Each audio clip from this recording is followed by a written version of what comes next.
Good morning students, I am Anurag Maurya from Anu educational video channel. पिछले video में हम लोगों ने फ्यूचर इंडेफिनिट टेंस ख़त्म किया। इस वीडियो में हम लोग फ्यूचर कंटीन्यूअस टेंस के बारे में पढ़ेंगे।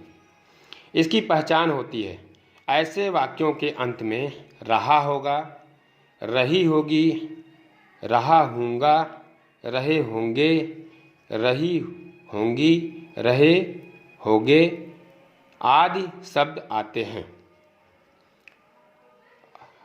और भी इसमें आता है ता रहूँगा, ती रहेगी, ते रहेंगे, ते रहोगे आदि शब्द इसमें आते हैं। तथा ऐसे वाक्यों में भविष्य में कार्य का जारी रहना पाया जाता है, लेकिन कार्य के जारी रहने का समय नहीं दिया रहता है। तो ये इसकी पहचान है। अब हम लोग अफर्मेटिव सेंटेंसेस के बारे में पढ़ेंगे। इसका स्ट्रक्चर है, पहला सब्जेक्ट ही सी इट तथा सिंगुलर नाउन यू दे तथा प्लूरल नाउन। अगर सब्जेक्ट ये रहेगा तो उसके बाद विल वी लगता है, फिर उसके बाद वर्ब की फर्स्ट फॉर्म लगेगी, फिर उसके बाद आईएनजी, फिर उसके बाद ऑब्जेक्ट लगेगा।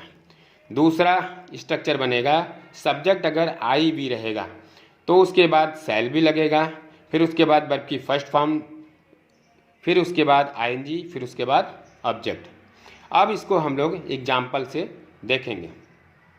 पहला एग्जाम्पल है, मैं अपने भाई को पत्र लिख रहा हूँगा। तो इसमें या लिखता रहूँगा दोनों तरीके से बन सकता है। मैं अपने भाई को पत्र लिख रहा हूँगा या मैं अपने भाई को पत्र लिखता रहूँगा। जैसा कि ऊपर हमने जो है ये यहाँ पे बताया, ता रहूँगा, ती रहेगी, दोनों तरीके से बनेगा, दोनों का अर्थ वही होगा। तो मैं की अंग्रेजी आई होती है, और स्ट्रक्चर में हम लोग देख चुके हैं कि जब सब्जेक्ट आई रहेगा तो उसके बाद शैल भी लगेगा, फिर वर्ब की फर्स्ट फॉर्म, फिर आईएनजी, फिर ऑब्जेक्ट। तो इसका हो जाएगा आई शैल बी, लिखना का राइट होता है, उसमें आईएनजी जोड़ेंगे राइटिंग। तो I shall be writing a letter to my brother. दूसरा एग्जाम्पल है, वे किसान अपने खेत जोत रहे होंगे। तो वे किसान, दोज फार्मर्स, बहुत से किसान हैं, तो ये प्लूरल नाउन हो जाएगा। Plural noun subject, plural noun subject रहेगा तो उसके बाद विल भी लगेगा, फिर उसके बाद वर्ब की फर्स्ट फॉर्म, फिर आईएनजी, फिर ऑब्जेक्ट। तो दोज फार्मर्स विल बी, जोतना का होता है प्लो, प्लो में आईएनजी जोड़ेंगे तो प्लोइंग हो जाएगा। तो those farmers will be ploughing their fields.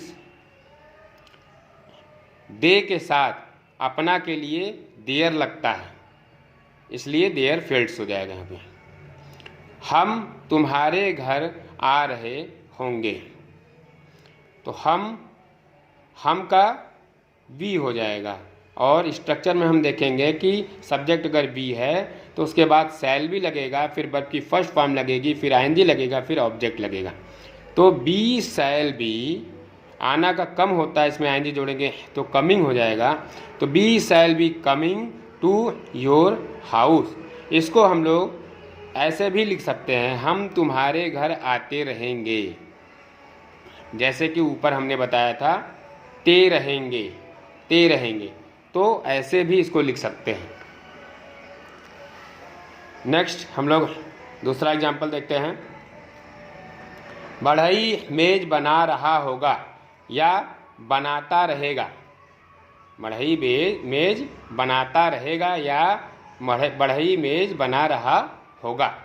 तो बढ़ई का हो जाएगा कारपेंटर, और कारपेंटर जो है सिंगुलर नाउन है। स्ट्रक्चर में हम लोग देख चुके हैं कि सिंगुलर नाउन जब रहेगा तो विल भी लगेगा, फिर वर्ब की फर्स्ट फॉर्म लगेगी, फिर आईएनजी, फिर ऑब्जेक्ट। तो इसका बनेगा the carpenter will be making a table. पांचवा होगा, वह शोर मचा रहा होगा। तो वह की अंग्रेजी ही होगी, और हम लोग पीछे स्ट्रक्चर में देख चुके हैं कि जब सब्जेक्ट ही रहेगा तो उसके बाद विल भी लगेगा, फिर वर्ब की फर्स्ट फॉर्म, फिर आईएनजी लगेगी। तो यहाँ पे he will be making a noise, क्योंकि शोर मचाना का मेक अ नॉइज होता है। निगेटिव सेंटेंसेस, अब हम लोग निगेटिव सेंटेंसेस के बारे में पढ़ेंगे। सब्जेक्ट अगर ही सी इट तथा सिंगुलर नाउन हो, यू बी यू दे तथा प्लूरल नाउन हो, सब्जेक्ट में अगर ये सब्जेक्ट होगा तो उसके बाद विल नॉट बी लगेगा और वर्ब की फर्स्ट फॉर्म लगेगी, फिर आईएनजी लगेगा, फिर ऑब्जेक्ट। दूसरा स्ट्रक्चर है सब्जेक्ट अगर आई भी होगा तो उसके बाद शैल नॉट बी लगेगा और वर्ब की फर्स्ट फॉर्म, फिर आईएनजी, फिर ऑब्जेक्ट। तो हम लोग एग्जाम्पल से इसको देखेंगे। पहला, धोबी कपड़े नहीं धो रहा होगा। तो धोबी का होता है वाशरमैन, तो वाशरमैन धोबी एक है यहाँ पे, तो ये सिंगुलर नाउन होगा। स्ट्रक्चर में हम लोग देखेंगे कि सिंगुलर नाउन के साथ जो है विल नॉट बी लगेगा, फिर वर्ब की फर्स्ट फॉर्म, फिर आईएनजी, फिर ऑब्जेक्ट लगेगा। तो यहाँ हो जाएगा the washerman will not B washing clothes. तो यहाँ पे जो है वॉश मतलब धोना होता है, उसमें आईएनजी जोड़ देंगे तो वॉशिंग हो जाएगा। दूसरा एग्जाम्पल है नौकर बाजार से दूध नहीं ला रहा होगा। तो नौकर का हो जाएगा सर्वेंट। नौकर एक नौकर है यहाँ पे, इसलिए ये सिंगुलर नाउन होगा और सिंगुलर नाउन के बाद विल नॉट बी, वर्ब की फर्स्ट फॉर्म, फिर आईएनजी, फिर ऑब्जेक्ट लगता है। तो यहाँ पे the servant will not be, फिर इसके बाद लाना का होता है ब्रिंग, ब्रिंग में आईएनजी जोड़ेंगे, ब्रिंगिंग। तो the servant will not be bringing milk from market. वे लड़कों को नहीं पढ़ा रहे होंगे। वे की अंग्रेजी होती है दे, और स्ट्रक्चर में हम लोग देखते हैं कि जब सब्जेक्ट दे होगा तो उसके बाद विल नॉट बी लगेगा, फिर वर्ब की फर्स्ट फॉर्म, फिर आईएनजी, फिर ऑब्जेक्ट। तो यहाँ हो जाएगा दे विल नॉट बी, और पढ़ाना की अंग्रेजी टीच होती है, टीच में आईएनजी जोड़ेंगे, teaching. They will not be teaching the boys. Next example हम लोग देखेंगे। हम एक गेंद नहीं फेंक रहे होंगे। हम की अंग्रेजी बी होती है। इसके बाद बी के बाद हम लोग पीछे स्ट्रक्चर में देख चुके हैं कि बी के बाद शैल नॉट बी लगता है, और फेंकना का थ्रो होगा, थ्रो में आईएनजी जोड़ेंगे, throwing. Be shall not be throwing a ball. तो पांचवा एग्जाम्पल है मैं कक्षा में नहीं पढ़ रहा हूँगा। पीछे हम लोग स्ट्रक्चर में देख चुके हैं कि मैं की अंग्रेजी आई होगी, आई के बाद शैल नॉट बी लगता है, फिर वर्ब की फर्स्ट फॉर्म में आईएनजी जोड़ता है। तो I shall not be reading in the class.